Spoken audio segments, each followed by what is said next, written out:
The 4th of July weekend is prime time for teen drinking. The Drug Abuse Warning Network estimates that emergency room visits caused by underage alcohol abuse will nearly double over the holiday. And another troubling new study finds more drinking and drug use by young people, especially young girls. Let's talk about this with early show contributor Dr. Jennifer Hartstein, a child and adolescent psychologist. Good morning to you. Good morning. Let's talk about these numbers a little bit. How much are alcohol and drug abuse up among teens? The numbers are actually staggering. Alcohol abuse over 2008 to 2009 has gone up 11%. Ecstasy use up 67%, and marijuana use up 19%. So they really have increased dramatically in a one-year period, and that's kind of really disturbing, I would say. Isn't it interesting from the standpoint that in years past, weren't we seeing sort of a long, sort of slow decrease in the amount of, particularly marijuana use and some other things like that? There was a decades-long decline, and over the past 2 or 3 years, there's been a steady rise, and this 2008 to 2009 timeframe shows an incredibly high rate of increase. And what is it, I think the other thing that really stands out in these statistics is the number of young women who are indulging in this stuff. Absolutely. Young women in some of these studies have been shown to be equaling their male counterparts in how much they're using drugs, which was not usually the case. So we have to question why. And one of the things we're wondering is, we always looked at boys. They were on our radar. Girls talked out their problems. Girls dealt with social situations better. But girls are saying they do feel more at ease. They are able to forget their problems when they're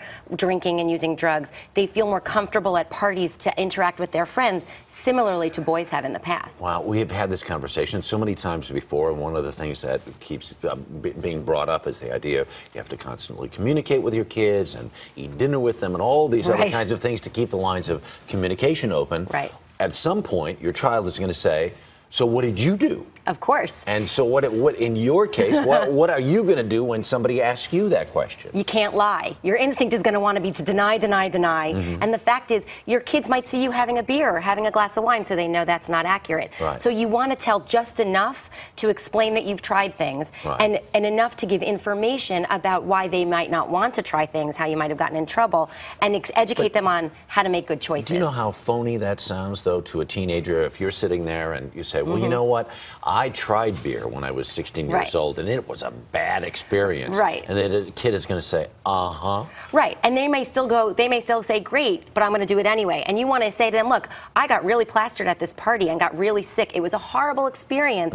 You may make your own choices, but let's talk about the pros and cons of it. Let's talk about what might happen if you make bad choices and how I can help you. So you're better off telling more of a truth than less of a truth. Yes, to a degree. You're not going to tell the same thing to your 10-year-old that you're going to tell to your 17-year-old. So you want to take into account the developmental nature of your child. The other thing that, as we looked at those statistics about the increase in not only alcohol use, but especially in drug use. And I think it's important for parents to understand the marijuana that they may have experimented with or even used 20 years ago is much different than the stuff that's out there now. The drugs the kids are using now are much more potent. The marijuana is not the strain of marijuana that you smoked when you were 17 if you're their parent. So they are going to be more high, more drunk, everything's more. So you have to be really careful and just educate. The earlier you get involved as a parent in educating your kid, the better of a protective factor that is. Research shows that over and over and over again. We've talked about it many times. And resource-wise, I mean, if you're out there and you're